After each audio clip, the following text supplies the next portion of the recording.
Allô tout le monde, cette semaine à Audrey dans l'entrée, je suis avec le comédien Louis Champagne et on va parler d'un sujet qui lui tient à cœur, la pêche à la mouche. Je vous avoue que moi, je suis vraiment novice, fait que je compte sur toi. Oui, je vais tout dire.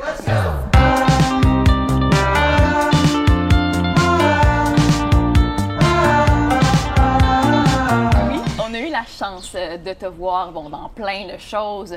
On revient un peu dans le temps. Minuit le soir, il y a eu également 30 vies, il y a l'heure bleue, il y a Fait d'hiver, il y a Appelle-moi si tu meurs, il y a... Attends, j'en avais tellement, à un moment donné, il fallait que j'en sélectionne. Il y a Espoir 99 et dernièrement, il y a le projet sur lequel tu as travaillé, la série Nous, qui va être le prochain succès sur Club Illico en hiver 2022. Oui. Un gros projet que ta conjointe a co-écrit d'ailleurs. Elle écrit au deuxième étage. Es-tu en train d'écrire en ce moment? Non, ben elle est en train de regarder les roches parce qu'elle reçoit, c'est comme auteur, ils reçoivent le lien de ce qui a été tourné la veille, c'est qu'ils peuvent regarder ça. Ouais, c'est un beau projet. C'est sûr que c'est encore plus touchant quand c'est ta blonde qui écrit ça depuis plusieurs années. Puis tu sais, l'écriture, c'est un peu comme la loterie, en fait, parce que tu peux écrire, il y a beaucoup de développement, mais il y a peu d'élus quand c'est le temps d'être tourné. C'est que beau projet avec 5 jeunes, super emballant. Puis, tu sais, c'est un coup de vieux parce que tu les vois, ils ont 20 ans, 25 ans. Mais en même temps, tu sais, moi, je pense aux années quand j'ai commencé où j'avais des parrains, tu sais, j'avais des Robert Gravel, des Jacques Lheureux, des gars qui nous guidaient, puis qui essayaient de nous, tu sais, sans faire le pépère conseil, mais voilà, c'est que des beaux projets. Mais là, tu deviens donc ce parrain-là. Ça te fait quoi de devenir la personne qui guide les gens, de prendre ce rôle-là? En fait, naturellement, moi, j'aime ça quand les gens sont bien. Tu sais, quand les gens sont bien autour de moi, que ce soit quand on fait une belle tablée, puis on mange, ou dans ma maison, ou avec mes amis. C'est que là, sur un plateau de tournage, je suis un trooper, j'aime ça, j'aime les gens. Puis là, ça faisait un bout que j'avais pas tourné aussi. C'est qu'après un an, tu reviens sur un plateau, on dirait que tu redécouvres, malgré les lunettes, malgré le masque, malgré la barre de distance, tu retrouves le plaisir d'être à plusieurs avec le même but. C'est-à-dire que, tu sais, le but, c'est de faire des belles images, de faire un beau projet. C'est que, autant l'équipe technique que les comédiens, c'est que naturellement, je le fais, puis ça a été...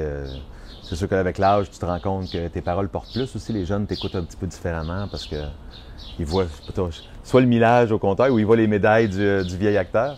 Mais non, surtout après l'année qu'on a vécue, je pense que tout le monde était content de se retrouver sur un plateau là-dessus. Oui, effectivement. Là, tu mentionnais tu m'as mentionné un peu avant l'entrevue qu'en ce moment, tu prends ça un peu plus relax. Oui, bien en fait, j'ai travaillé beaucoup au printemps. J'ai recommencé à travailler. Moi, j'ai la chance de faire beaucoup de publicité avec ma voix.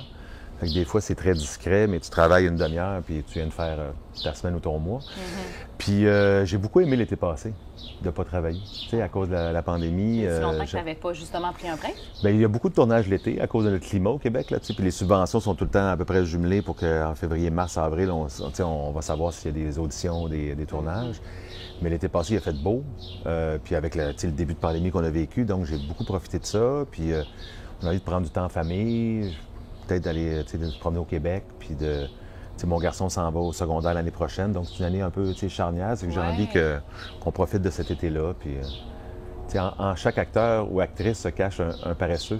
Fait que quand tu peux, des fois c'est soit en recherche de travail ou tu peux décider, au lieu de dire que tu es en recherche de travail, de dire que tu vas prendre un été pour te reposer. Là. Et là, tu décides, de faire le sport de la pêche à la mouche. Bien, ça fait quand même plusieurs années. Parfait. Est-ce que tu utilises ça comme, justement, décompresseur dans cette vie de fou qu'on mène? Bien, écoute, c'est sûr que, les paysages québécois, on est chanceux. On est dans les plus belles rivières de saumon au monde. C'est que pêche à mouche, moi, je me concentre beaucoup sur le saumon. Je suis un Gaspésien de cœur. Même si je ne suis pas un Gaspésien d'origine, j'aime la Gaspésie, j'aime les gens là-bas. Puis, comment dire... Si je pouvais gagner ma vie en pêchant le saumon, pas en étant guide ou en faisant une émission et tout, je pense que c'est quelque chose qui se rapproche de mes... quand je suis dans une... Tu sais, les pieds dans... Parce que tu marches dans l'eau froide, le soleil, tu as tes bottes, les saumons, on les voit. Il y a quelque chose... ça pourrait être mon métier. Dans le sens, j'aime tellement ça. Et bien, en même temps, c'est sûr que je ne vais pas souvent. J'essaie de pêcher 5, 6, 7, 8, 10 jours par année, là, ce qui est déjà quand même pas mal pour des gens de Montréal. Mais ouais, j'aime beaucoup ça. Puis ça m'a ramené... on parle d'équilibre, hein, c'est un métier aussi. T'sais, on fait un métier stressant. Tellement. Même quand on est rendu avec l'expérience, il y a du stress. Il faut faire les choses. T'sais, quand on signe un contrat, quand j'étais plus jeune, j'étais « Hey, wow, je vais faire tant d'argent », mais à cette heure, c'est pas juste l'argent, il va falloir faire le rôle comme il faut, il va falloir bien jouer ça. Puis il y a une pression sur les plateaux de tournage, il y a de moins en moins de sous, donc il faut aller plus vite. Des fois, on fait une prise, 2, 3. C'est qu'on dirait que sortir dans la nature, ça rebalance mon pH, là, ça me replace. Là, Ah! Puis tu me dis aussi que ton fils aussi avait été pêché avec toi. Premier saumon Initié l'année ton passée, fils à ça. au mois de décembre l'année passée, sur la rivière York, il a pris une femelle de 13 livres qu'on a remis à l'eau. C'est que moment d'émotion, évidemment, quand, tu sais, moi, j'ai eu ma passion depuis 10 ans, puis j'en parlais à mon bonhomme, mais tu sais, il grandissait, ça s'en venait, parce que c'est quand même, tu sais, il y a des choses à manipuler aussi, là. C'est que son premier saumon, on a filmé ça en plus. Vous regarderez ça un jour quelque part sur un écran. Parce que mon beau-frère était là, puis il y avait des caméras, des drones. On s'est arrangé pour faire une petite vidéo de famille, là, tu sais. Mais c'est le fun. C'est le cliché du papa pêcheur qui, tu sais... moi, j'ai pêché avec mon grand-père, Onésime Carré, dans le temps. C'est que de pêcher avec mon fils, on dirait qu'il y a un petit peu d'affiliation, là. Ah, c'est le fun, Ouais. ça se transmet de génération en Ouais, génération. ouais, écoute, puis c'est un prétexte aussi la pêche. Hein. Des fois, c'est d'être dans la nature, c'est de se faire des feux, manger un petit dîner sur le bord de l'eau, être dehors. Tu sais, la Gaspésie, on connaît beaucoup la côte. Hein. Le monde parle souvent de la côte, d'aller se baigner à Carleton ou à Bonaventure, dans la baie des Chaleurs. Ou la grosse Gaspésie, le Gaspé, là, tu sais, mais à l'intérieur des terres, il y a ces rivières-là. Tu sais, c'était des plaques tectoniques qui se sont ouvertes, il y a des grandes rivières. OK, ouais. Puis l'aventure du saumon, tu sais, c'est assez fragile, le saumon. Tu sais, c'est que, tu sais, ils reviennent frayés après avoir passé des années en mer à se nourrir. Je trouve que c'est un poisson noble. Là, c'est que, voilà, puis avec Fiston, ben, c'était bien le fun. Là, ma fille a l'air tentée. Là. Ah ouais? 8 ans et demi, là, je pense que l'été Mon Dieu, c'est prochain. jeune. Ben ouais, mais là, Elle a la ouais, fougue c'est comme c'est une ça. préadolescente de 8 ans et demi, ouais. OK, génial. Hey, t'imagines, dans quelques étés, tu pourras aller pêcher avec tes deux enfants ensemble? Ah ouais, mais c'est mon rêve. Je dis à mon garçon, quand tu auras 16 ans, je vais te donner les clés, puis moi, je vais me prendre mon petit café à côté dans l'auto, puis je vais te dire, on s'en va à Gaspé. Mais non, mais c'est la beauté d'avoir des enfants quand ça vieillit, où on dirait que il y a de moins en moins de limites à ce qu'on peut faire avec eux autres et tout ça. Là, Mais là, ce que je comprends, la pêche à la mouche, ben, tu vois à quel point Ouais. je ne connais pas ça. Ouais, ouais. De ce que j'ai vu, de ce que tu as dit, toi, tu vas direct dans l'eau, là. T'es pas dans Oui, le on marche bateau, dans là. l'eau. T'es Oui, dans mais on peut l'eau. le faire en canot aussi, à pêche au saumon. On est dans le canot, puis on place le canot, on met des ancres, puis on pêche. Mais ce que j'aime, c'est vraiment marcher, puis c'est les voir, puis là, on marche, puis on fait « OK, on va essayer celui-là ». Puis, tu sais, eux qui se nourrissent pas, ils sont là pour frayer, eux autres, tu sais, après 4 ans en mer, à se nourrir. Donc, ils sont là pour... eux autres, c'est leur vendredi soir, là, ils sortent, là, tu sais, c'est leur samedi soir. C'est que là, les saumons, ils attendent la femelle, puis ils se tassent entre eux autres parce qu'il y a une belle femelle qui est là, tu sais, entre les adolescents puis les vieux bocs, là, tu sais, les vieux mâts. Tu sais, il y a toute une... Puis les rivières au Québec sont presque transparentes, c'est qu'on a accès... puis des fois, il sort un orignal, puis un ours, puis il y a des aigles, tu sais, c'est qu'on est dans un... Ah ouais, je suis fier de mon pays du Québec, mettons. Hein, Ouais. c'est beau. Mais c'est quoi ton plus beau moment, justement, de la pêche? Parce que ça a l'air tellement magnifique, comment t'en parles. Là. C'est le retour à la nature. Puis, tu sais, quand on vit à Montréal, parce que c'est des choix aussi, vivre à Montréal. Moi, si je pouvais gagner ma vie en Gaspésie, je pense que j'habiterais là.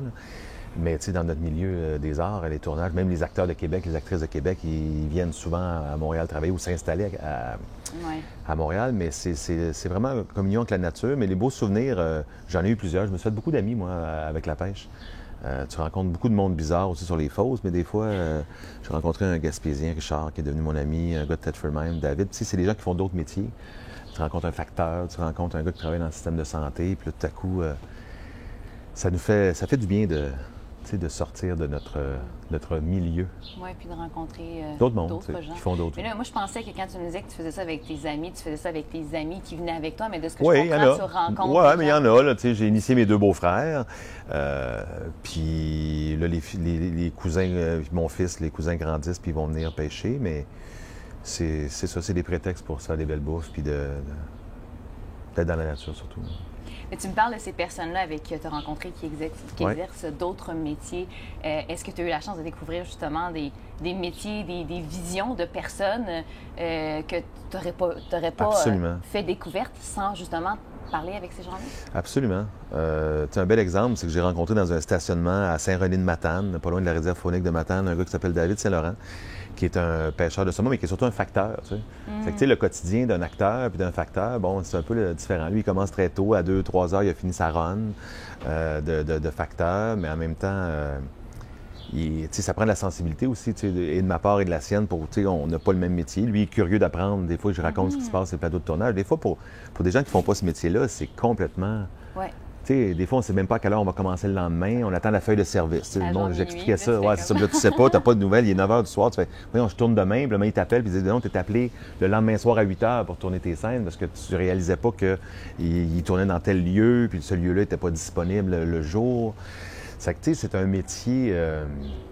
Moi, ça m'a vraiment, cette année-là de pandémie, là, tu sais, après 27 ans déjà de métier que je fais, là, depuis ma sortie de l'École nationale, ça m'a, je dis déprogrammé parce que je me suis rendu compte à quel point c'est un métier émotivement qui est dur. Tu sais.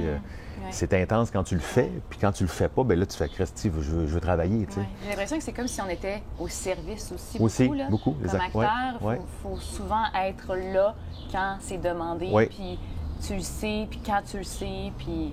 Toute la préparation, en fait, de notre côté, de notre bar, c'est faite pour quelques instants où on aura à faire la performance ou à faire la... Puis, tu sais, j'ai eu la chance de travailler beaucoup, c'est soit sur scène ou à l'écran, puis c'est exigeant.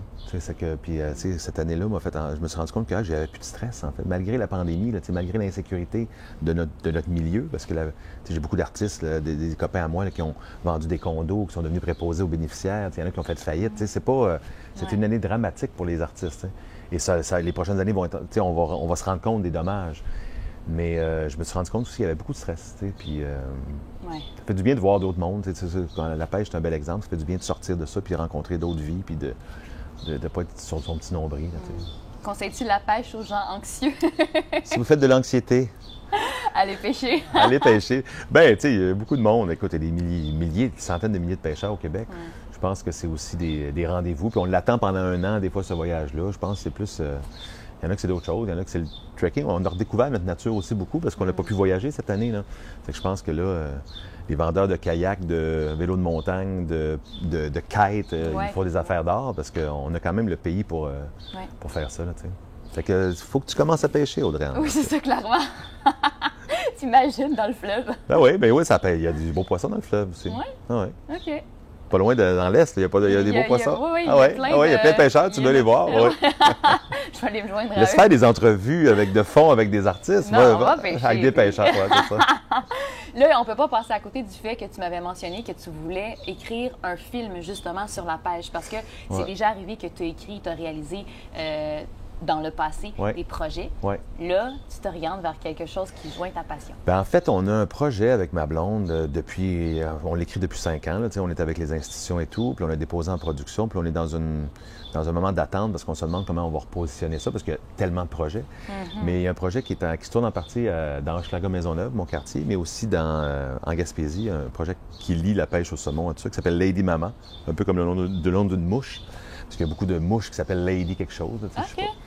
Mais on attend, là, on rencontre une super réalisatrice prochainement, puis j'ai l'impression qu'elle a déjà lu le scénario. Ça sent bon, là, ça va sûrement sortir sur un écran dans quelques années si tout va bien. C'est le fun. Tu vas te jouer dedans? Bien, en fait, il y a un rôle pour moi. Il y a un rôle pour moi, puis on va voir. On dirait que le temps file, puis on se demande si je vais avoir encore l'âge du... T'écris, puis c'est un papa de 42 ans, puis là, je me mets à vieillir, je fais bon, ben ça va peut-être être un papa de 44, 5, 7, 8, là, tu fais OK, ben là, il y a d'autres acteurs. Pour vrai, je te file tellement. Pour vrai, moi aussi, j'écris, puis moi aussi, ça fait plusieurs années. Ouais, puis, à un moment donné, ton personnage qui était genre jeune vingtaine est rendu comme, je suis rendu à la trentaine, finalement. Ah ouais, non, ça va vite, hein. Puis, tu sais, en fait, il faut le dire aussi aux gens, il y a tellement de projets qui s'écrivent qui ne voient pas le jour. Il y a un plaisir aussi à écrire. Il ne faut pas s'enlever ça, mais il y a beaucoup de projets qui ne verront jamais le jour parce qu'il n'y a pas assez d'argent en culture, je pense, au Québec. Fait que, oui, il y a des choses qui se produisent, mais il y a plein de choses qui meurent, puis des choses aussi qui mériteraient de sortir puis de rencontrer le public. Mais ça, regarde, ça sera dans une autre chronique. Merci beaucoup. Audrey-Anne, quel plaisir. C'était tellement agréable, j'adore. On se revoit sur le belle rivière en Gaspésie dans les prochaines années? Exactement. Avec la nouvelle technique du lancer, de la mouche, écoute, il va tout m'apprendre. Ah ouais, c'est comme du yoga. Faut pas... Ouais, c'est tout simple. Parfait. Yoga, mais sur l'eau, faut pas glisser. Non, mais on a des bottes spéciales, en fait. OK. Tout est pensé. Tout est pensé. Merci beaucoup. Au plaisir. Merci. Si vous avez aimé la vidéo, vous likez la vidéo, n'hésitez pas à laisser vos commentaires, même vos petites anecdotes de pêche dans les commentaires de la vidéo et n'hésitez pas à vous abonner également. On se retrouve la semaine prochaine. Bye bye.